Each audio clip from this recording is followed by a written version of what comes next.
Samuel R. Delany, whom everyone calls Chip, is an award winning writer of fiction, memoir, criticism, and essays on science fiction, literature, sexuality, and society, as well as a former university professor with distinguished academic institutions across the United States.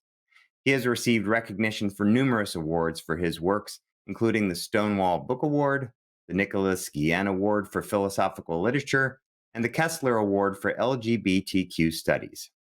Mr. Delany has also won 4 Nebula Awards from the Science Fiction Writers of America and 2 Hugo Awards from the World Science Fiction Convention. In 2013, he was made a Grand Master of Science Fiction, following in the steps of Asimov, Heinlein, and Le Guin. In 2016, he was inducted into the New York State Writers Hall of Fame.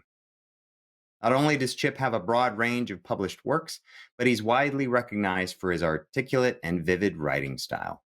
He is the author of more than 24 novels, as well as anthologies, comics, graphic novels, and memoirs.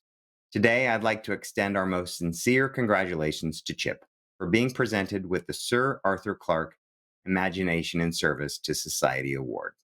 Thank you very much. And thank you for joining us. And I wanted to start by saying, obviously, you've had a very distinguished career. You've had a diverse path. It's taken you all over the world. Can you give us a sense of how your life experiences maybe influenced your imagination or your writing or your creativity? Well, imagination is like writing about the atmosphere. It's all around you, and it's what you work with. It's what involved in as a writer, especially as a fiction writer, all the time. And it's kind of like asking a fish to write about water or a bird to write about air. It's not something that you can ever get out of and look at objectively. So you may not get the best description by any creature of its total surround. So there's much I can say about imagination other than yes, it's there. The one rule I've tried to follow is that I like to write about people who have done things that I have done, but I'm limited to writing about people who I have also seen other people do them, because that allows you as a writer to be able to write about what it feels like to do them and what it looks like to do them, which are often not the same thing. Indeed, often the drama in a piece of fiction comes from the tension of the difference between what it feels like and what it looks like. Sometimes things that feel one way, very heroic from the rest of the world, you look pretty foolish doing them. And comedy, for instance, often comes from the disparity between the internal view on the other side. You've obviously written a lot.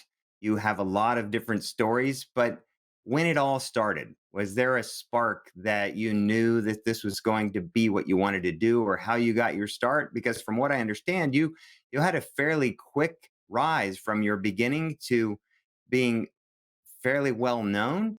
It always looks quicker on the outside than it feels. My first attempt at a novel was when I was 13. I finished one when I was 15. Uh, I, uh, I wrote one when I was 16 or 7. I wrote one when I was 16 that got me a waiter's working scholarship to the Bread Loaf Writers Conference when I was 18. And I went, and it was received fairly well. The book was never published. It got me a fair amount of attention. It's interesting in your past that you were an accomplished author, a writer, and then shifted gears to education. Like, what prompted that? Was that, how do you think that fulfilled maybe the next phase of things you wanted to do? Where did that fit into the mix of your plan? Well, I went on to go to education because there was a whole couple of years where my basic energies went into music, and that didn't work out either. uh, and and I had a guest teaching position, and some kids who were graduate students at the time remembered me. And then years later, the economy had changed. Bantam Books was putting one of my books out of print every 2 weeks, and I was realizing something's going on. Books that had been selling perfectly well for 20 years suddenly, well, sales do not warrant. I was then up at Cornell. I got out of a sheer blue sky from, someone said, um, Mr. Delany, would you like to be a professor of comparative literature at UMass? We remember you when you were a guest professor at the University of Buffalo when we were graduate students. So I got on a bus, came up, and the next thing you know, it was practically a case of yesterday I couldn't spell professor, and today I are one. Uh, so that's how that happened. That's an amazing journey. We presume that authors have a lot of great ideas and they come up with and they write a novel based on their imagination. But I've also heard, and it makes perfect sense, that in the process of writing that novel, the author learns a great deal of things they never even thought they would, either about the topic or the research they have to create their characters and create their stories. For you, are there any interesting lessons you've learned in the process of writing your novels, or maybe anything that surprised you as you were writing it that you never even realized as you were putting your novel together? There's only two books I ever wrote where I did active research. One was a non-science fiction book called Atlantis, Model 1924, which is about a book where I tried to deal with my father's world when he came to New York at 17, and I modeled a character very much on him. And I did do a lot of research, and a lot of it I got wrong, which I discovered only after I'd written it. I remember once going to the University of Bristol and asking a uh, a biologist whose specialty was embryology about something that I wanted to do in a novel called Triton. And I had a whole expository lump. Uh, and he sort of looked at it and he said, well, yes, but you could do it a lot faster if you just mentioned and told me some scientific fact. So without going into the details, I did. So he improved it by simply saying, all of this, all of the work you did to get, this page and a half of pseudoscience could be replaced by one sentence of real science, which solves the same problem. Well, and also speaking of research, Arthur Clarke pointed out he was talking about the future. And he said that if someone were to accurately predict the future, people would consider that person's ideas absurd because the future Yeah, is a fanciful or place, right? So, they're a magician, and or the technology would look like magic, okay, which is what he went on to exactly. say. Yes. And he's right. And he's right. Well, that seems to be where science fiction allows for authors to imagine the future. It's almost a protected way to predict the future without people thinking it's absurd. They think this is possible because this is fiction. So, Mhm. in your case, did you use that as a tool to observe or criticize or even maybe portray a better outcome for the future through your writing? Consciously, no. I mean, on the one hand, you're always doing that, but again, that becomes part of the total surround. So it becomes the field to be different from in order to do something notable. I mentioned Joanna Russ. There is a wonderful story by her called The Barbarian, and in which a woman from the past meets a person who's got a strange thing, who tells her I've got a magic box that does all this magical stuff. And she looks at it and she sees what it does, and she realizes, even though this is not magic, it's a machine.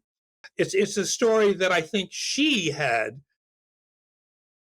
Arthur's notion of the advanced technology always seeming like magic. and she was critiquing that particular idea, and she critiques it without ever mentioning his name or what have you. But if you know the history of science fiction, you know that, you'll realize that that's what she's working with and playing with. uh, as you're describing that, I was thinking of another remark that Arthur made. He said the best proof that there's intelligent life in outer space is the fact that it hasn't come here yet.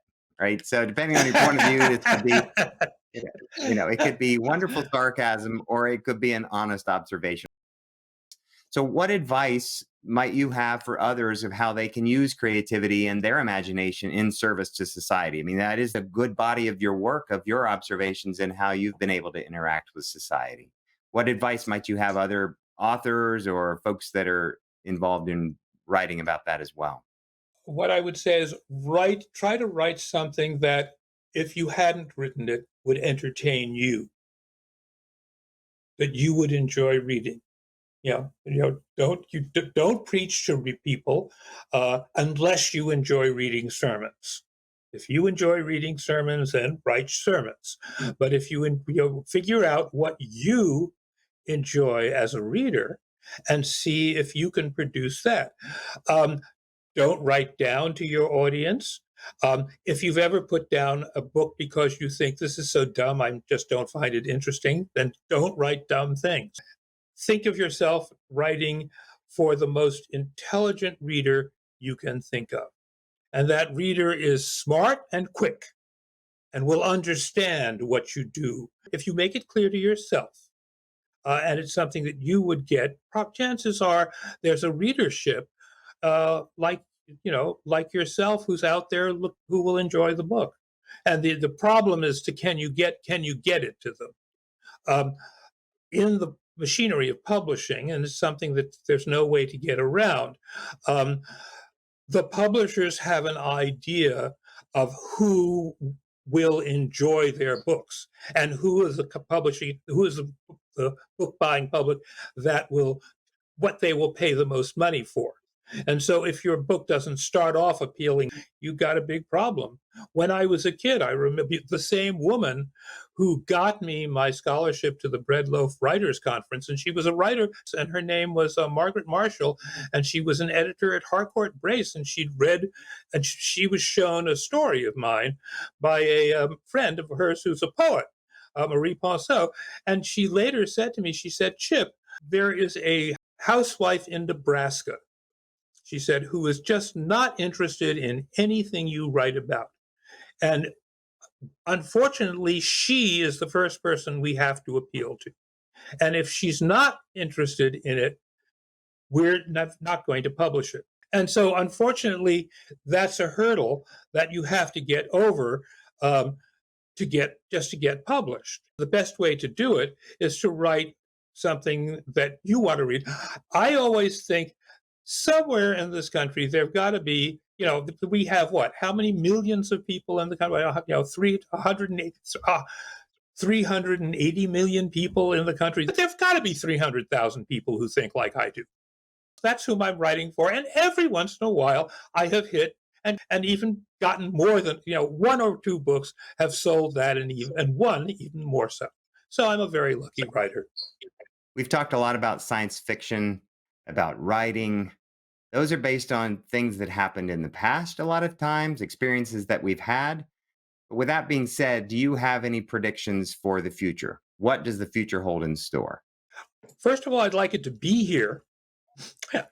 And that means international cooperation in dealing with existential problems such as climate change. What do I want? I want international cooperation in solving the climate change problem. That we're not going to do it by ourselves. This one is too big. It's not going to happen just from the United States or just from China or just from India or just from anywhere. Everyone's going to have to work together. Otherwise, we're not going to be here. That I can predict. And 4 years of 45 did not help. So, a lot of stories are based on the here and now, but maybe getting a little bit more philosophical about it. Do you believe in life after death? No. Do I believe in life after death? No. I don't believe in a God that cares about you. I do believe in, I, I call it, I use the term from Spinoza, natura, or the system of systems, which is my own addition, which I thank for everything that happens to me. That whether it's my partner, who's sort of my muse, or anything, and all my failings too. Uh, and that's and the come and Spinoza was my is my the philosopher that I come closest to. I've written two novels that turn on Spinoza. One is a major science fiction novel called Through the Valley of the Nest of Spiders, and a little one called The Atheist in the Attic, which is a historical reconstruction of a meeting between Spinoza and Leibniz. I'll even show you the cover. That's my almost 800-page Spinoza novel. Well, I want to thank you for the opportunity to have this discussion, and I wanted to thank you for being a guest today, for all the information and all the answers and all the inspiration and the details and imagination that you've shared with us today. Thank you.